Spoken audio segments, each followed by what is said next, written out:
ਟੁਕੜਿਆਂ ਵਿੱਚ ਬਦਲਾਈ ਤਹਿਰੀਰ ਨਬੀ ਜਦੋਂ ਜ਼ਾਲਿਮਾਂ ਨੇ ਕਈ ਟੁਕੜਿਆਂ ਵਿੱਚ ਬਦਲਾਈ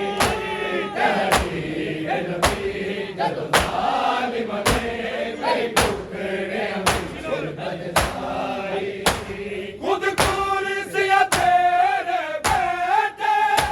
ਹਸਨ ਮੇਰੀ ਕਈ ਘੰਟੇ ਦਰਬਾਰ ਦੇ ਵਿੱਚ ਨਹੀਂ ਖਲੋਤੀ ਦਰਦ ਸਤਾਈ ਤਹਿਰੀਰ ਨਬੀ ਜਦੋਂ ਜ਼ਾਲਿਮਾਂ ਨੇ ਕਈ ਟੁਕੜਿਆਂ ਵਿੱਚ ਬਦਲਾਈ ਤਹਿਰੀਰ ਨਬੀ ਜਦੋਂ ਜ਼ਾਲਿਮਾਂ ਨੇ ਕਈ ਟੁਕੜਿਆਂ ਵਿੱਚ ਬਦਲਾਈ ਤਹਿਰੀਰ ਨਬੀ ਜਦੋਂ ਜ਼ਾਲਿਮਾਂ ਨੇ ਕਈ ਟੁਕੜਿਆਂ ਵਿੱਚ ਬਦਲਾਈ ਖੁਦ ਕੁਰਸੀਆਂ ਤੇਰੇ ਬੈਠੇ ਹਸਨ ਮੇਰੀ ਕਈ ਘੰਟੇ ਦਰਬਾਰ ਦੇ ਵਿੱਚ ਨਹੀਂ ਖਲੋਤੀ ਦਰਦ ਸਤਾਈ ਤਹਿਰੀਰ ਨਬੀ ਜਦੋਂ ਜ਼ਾਲਿਮਾਂ ਨੇ ਕਈ ਟੁਕੜਿਆਂ ਵਿੱਚ ਬਦਲਾਈ ਤਹਿਰੀਰ ਨਬੀ ਜਦੋਂ ਜ਼ਾਲਿਮਾਂ ਨੇ ਕਈ ਟੁਕੜਿਆਂ ਵਿੱਚ ਬਦਲਾਈ ਤਹਿਰੀਰ ਨਬੀ ਜਦੋਂ ਜ਼ਾਲਿਮਾਂ ਨੇ ਕਈ ਟੁਕੜਿਆਂ ਵਿੱਚ ਬਦਲਾਈ ਖੁਦ ਕੁਰਸੀਆਂ ਤੇਰੇ ਬੈਠੇ ਹਸਨ ਮੇਰੀ ਕਈ ਘੰਟੇ ਦਰਬਾਰ ਦੇ ਵਿੱਚ ਖਲੋਤੀ ਦਰਦ ਸਤਾਈ ਤਹਿਰੀਰ ਨਬੀ ਜਦੋਂ ਜ਼ਾਲਿਮਾਂ ਨੇ ਕਈ ਟੁਕੜਿਆਂ ਵਿੱਚ ਬਦਲਾਈ ਤਹਿਰੀਰ ਨਬੀ ਜਦੋਂ ਜ਼ਾਲਿਮਾਂ ਨੇ ਕਈ ਟੁਕੜਿਆਂ ਵਿੱਚ ਬਦਲਾਈ ਤਹਿਰੀਰ ਨਬੀ ਜਦੋਂ ਜ਼ਾਲਿਮਾਂ ਨੇ ਕਈ ਟੁਕੜਿਆਂ ਵਿੱਚ ਬਦਲਾਈ ਖੁਦ ਕੁਰਸੀਆਂ ਤੇਰੇ ਬੈਠੇ ਹਸਨ ਮੇਰੀ ਕਈ ਘੰਟੇ ਦਰਬਾਰ ਦੇ ਵਿੱਚ ਨਹੀਂ ਖਲੋਤੀ ਦਰਦ ਸਤਾਈ ਤਹਿਰੀਰ ਨਬੀ ਜਦੋਂ ਜ਼ਾਲਿਮਾਂ ਨੇ ਕਈ ਟੁਕੜਿਆਂ ਵਿੱਚ ਬਦਲਾਈ ਤਹਿਰੀਰ ਨਬੀ ਜਦੋਂ ਜ਼ਾਲਿਮਾਂ ਨੇ ਕਈ ਟੁਕੜਿਆਂ ਵਿੱਚ ਬਦਲਾਈ ਤਹਿਰੀਰ ਨਬੀ ਜਦੋਂ ਜ਼ਾਲਿਮਾਂ ਨੇ ਕਈ ਟੁਕੜਿਆਂ ਵਿੱਚ ਬਦਲਾਈ ਰੋਂਦੀ ਰਹਿ ਗਈ ਹਾਏ ਪਾਕ ਰਸੂਲ ਦੀ ਜਾਈ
Hadi